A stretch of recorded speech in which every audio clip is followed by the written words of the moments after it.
Ancient Greece, one of the most famous civilizations in all of human history, a divided yet prosperous and proud land, a land of philosophy, literature, and deep mythology that tied together a culture that was not politically united.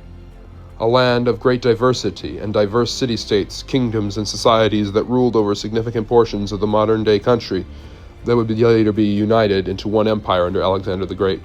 The land of many city-states, including Mycenae, Crete, Thebes, Corinth, and of course, Athens and Sparta, the two gems in the crown of Greek culture, society, and history, ones that proliferated amazing mythologies and legends about their gods, beautiful pottery, amazing acting performances with the first masks in history, as the masquerade of Greek unity continued to oversee a land and a people that were very much divided.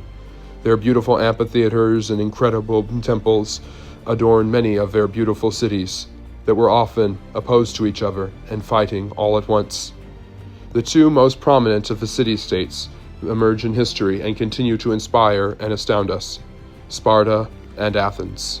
Sparta, the home of the fighters; Athens, the home of the poets. These two cities were the dominant city-states, usually gathering leagues of supporters all around Greece and its islands. These two had many differences, but also many similarities, their Greek culture and traditions fusing them together, yet often driving them apart. They were bound not only to change the world and impact history, but also to compete with each other, work with each other, and fight with each other many, many times. The Athenians and the Spartans could not be more different, yet they could not be more similar. At the end of the day, they were both Greek. At the end of the day, they were both vital to the engine of history. Athens, the city of Athena, the goddess of wisdom, was on the Aegean Sea. It was a place that matched the idea of its patroness. It was a place of wisdom and education, where many learned and many worked together.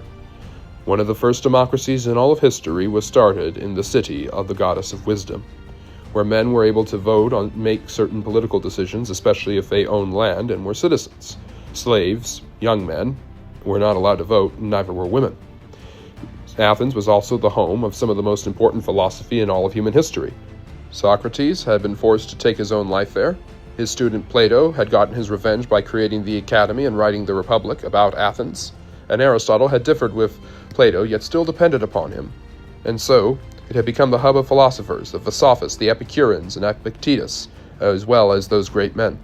It was also the home of some of the greatest leaders in all of history, like Pericles, who brought Athens to the height of its power in the middle of the 5th century. At its political height, the Athenians and their empire was also a great cultural center, a center of art and literature, such as Greek poetry by Aeschylus, incredible plays like Oedipus Rex, written by Sophocles, and beautiful and stirring performances in their very acoustically friendly amphitheaters. Athens was the metropolitan and cosmopolitan center of the world.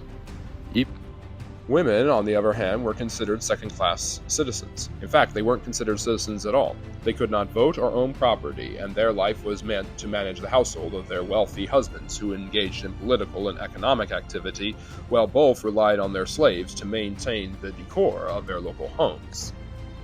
As time went by, the Athenians came to rely on their navy and their maritime presence to increase their dominance over much of the Greek islands. Their navy and maritime presence allowed them to become commercially quite powerful in the 5th century, leading to the Athenian Golden Age, especially during the reign of Pericles, in which the Athenians were the dominant and probably most powerful force in ancient Greece. This is where their culture, art, and architecture, indeed, the culture, art, and architecture of all of ancient Greece seems to have been at its absolute apex. But no matter what, they were always right next to the Spartans in terms of influence and dominance, and the Spartans were always biting at their heels. The Spartans were a complete mystery themselves. There has never been a more powerful, oligarchical, and militaristic society in the ancient world than that of the Spartans. The Spartans were a fearful and fierce group, and while their city does not remain in its ancient form, unlike Athens in many ways, the Spartans were a proud and prosperous city. Based on the term of the name Sparta, which meant frugal, the city was founded. A city that struggled to find its bearings made it equally hard for its people to find their bearings. Young children were either discarded if they were impure or sent off to fight at a young age, and that included the girls. They fought and competed naked. The first woman who ever won an Olympic gold medal was a woman from Sparta. The Spartans relied on their helots to take care of the agricultural and economic needs of their city, while their men and women spent much of their time becoming educated and militarily ready to fight at any time. The helots remained their slaves. Perhaps the fiercest part of Spartan society were its women. Educated, prosperous, politically active, and often able to own land, these Spartan women were bold and daring, often telling their husbands to come back with their shield or upon it. The coldness of a Spartan society made them extraordinarily ruthless, especially politically. An oligarchy called the Council of Elders, with the two hereditary monarchs, dominated society. And from the youngest of ages, the Spartan boys were learning to fight, if they were indeed considered worthy at all, while the helots were kept under tow. These fearful slaves were dominated by the Spartans at all times, and through the centuries the Spartans developed a strong and powerful military ethos that has embedded itself in history as one of the greatest ever. However, both Greek sides had one common enemy in the 5th century that would change history forever. The Achaemenid Persians had been growing. They had conquered all of the Middle East, swept into Anatolia, and now were threatening the Greek city-states. They had also taken over Macedon and Thessaly in the northern part of Greece, and soon war would break out between the Greek phalanxes of the hoplites of the Spartans, Athenians, and others, and the Immortals, the greatest Persian soldiers of the day. This would lead to countless wars, including one of the most famous occurrences and battles in human history, Thermopylae, where Leonidas, the great Spartan king, his 300 soldiers, and 1,000 Greeks from other cities fought against the forces of the Persians.